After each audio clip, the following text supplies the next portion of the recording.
Hello guys, welcome back to another video. So in today's video here we have an iPhone 14 Plus and we're going to go through the Apple parts pairing and show how it works.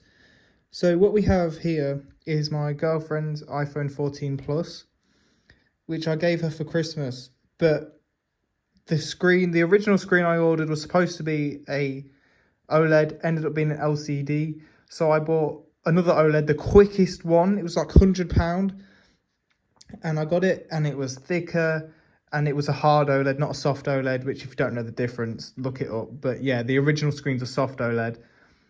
But this was like 3 days before Christmas, so I just had to deal with it. And I also had a new battery ready for it, as the original one was 84%. But yeah, because of this, all these problems with the screens, I went and bought a used Apple Genuine screen. I'm not home, I was staying at someone else's house for a few weeks, so I've got all my stuff here. I did forget to bring new screen protectors, so I've taken the screen protector off of this screen here and put it on, which has a few. Because of this screen being thicker, it means it sticks out of the case, so then you have a screen protector on, the screen protector breaks really easy. But what I've done today is put a new battery in it, which is not Apple Genuine. That is a third-party battery, but an Apple Genuine screen. And now the screen that I bought did come with the proximity sensor attached. So this is the original proximity sensor, which would have come with this screen on its original phone. This one here is the original one for this phone. So if it does cause any problems, we can always swap that back over. But as I turn this is on iOS 18.2.1, which I believe is the latest one. We have here, finish your display repair, and it did actually say finish your battery repair. So I was going to see if it do that, but obviously it's not a genuine one, so it just says battery not recognized. It's an unknown part. But with this iOS 18, although it's not a genuine battery and the phone knows it's not a genuine battery, as you see here, maximum capacity 100%, so it still knows that. That's all good. So go here to finish your display repair and click restart and finish repair, and as you see, it also says the battery there. But again, restart and finish repair, and we'll see what it does. And just for a point of reference, here is my iPhone 14 Pro Max. Now this has had a full motherboard swap. I should have made a video on this really, but I bought one phone which off my stepbrother, which fell off scaffolding. The screen was smashed, it had lines down it, the back was smashed, the phone was bent. And so what I did was I went on eBay and I bought an iCloud locked phone. Perfect condition, well not perfect, it's just your standard sort of, I'd say B condition iPhone, but iCloud locked. So it was quite cheap. And then I swapped the motherboards. Although I didn't just swap the motherboards, I kept the original cameras, as there was nothing wrong with the original cameras, so I kept them. So obviously it's got a different screen on it. All the back housing is different, but the phone doesn't understand that, basically. The phone doesn't know that they're not serialized, at least on this iPhone. I know on the 16s, the housing's serialized due to the camera button, so it knows if you swap housings. But I kept the battery from the iCloud locked phone as it had a higher health, which I am looking at changing myself. So I see in the battery health, it doesn't say anything's wrong with it. 80%, that's not too bad, but batteries aren't that expensive if you do them yourselves, which obviously I can, so that's something I'm debating. But you see, there's no warning pop-ups or anything like that. So the only way you'd know I'd had any parts changed if you went into general, about parts and service history. So if you had no parts changed in your phone, that is not an option. But you see here, battery used, display used.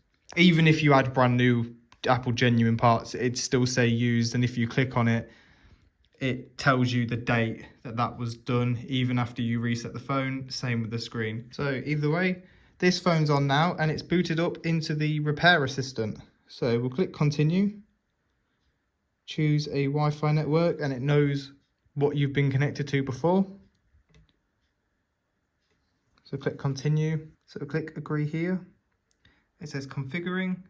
It's going to take a few minutes, keeps iPhone connected to Wi-Fi. So it's doing what it's got to do. And here we go, we've got finish repair. So it now says this is a genuine Apple part, and the battery, it says it's not functioning as expected, but that just means it can't verify that it's an Apple genuine battery, as it is not an Apple genuine battery. But just click continue. And again, it's telling me about this, configuring. It says you may experience odd behavior, but that's just because they obviously would prefer you to use actual Apple parts. That's just how it is. Most time you get phones repaired, you never really get Apple genuine parts. For me, in my personal opinion, it's only worth trying to buy Apple genuine parts for these phones with OLED screens. As with, say, like the 11s and XRs, which I do a lot of with the LCD screens, you can get LCD screens for them phones, which are very similar to the Apple ones for good prices. And although they're only LCDs, the Apple genuine ones still go for a lot. Whereas I found getting for this sort of phone with an OLED screen, getting a second-hand original screen was cheaper than the OLED that I bought, which wasn't even a good OLED screen because it was a hard OLED. It just didn't look as good. And if you're gonna do it, don't cheap out and buy an LCD, because you may search up on eBay iPhone 14 Plus screen, you see screens for like 20 quid. They're not going to be very good. And the thing is with using LCD on an OLED phone is it's going to drain your battery quicker. As with OLED, when anything's black on the screen, it turns the pixels off, which means they're not powering those pixels. Whereas with an LCD screen, the whole backlight is lit whenever you're on the phone. So for someone like my girlfriend, who constantly has her phone on full brightness, she does have it in dark mode. Dark mode does not save battery on LCDs because it's still got to power the backlight. So this should hopefully, so it's worth paying the extra money for a Apple screen if you can find one. But yeah, it's been done. So I'll click restart. So now the phone's been restarted. We can go back into about, parts and service history, used display, tells you when we've done it, that's today. It says about configuring the battery, but obviously as we've seen, that won't work. I wouldn't imagine there's any problems, but before I put this phone back together, I want to check the Face ID works. She's currently asleep, which means I'm going to just have to reset it and set it up for my face. It required Face ID to turn off stolen device protection, which it wanted for me to reset it. So I just woke her up and tested it, and yeah, Face ID works out fine. So yeah, just wanted to show a little bit into how the parts pairing works. Did waffle a bit, but yeah, hope you guys found this video helpful. I hope you guys come back for the next one. Bye.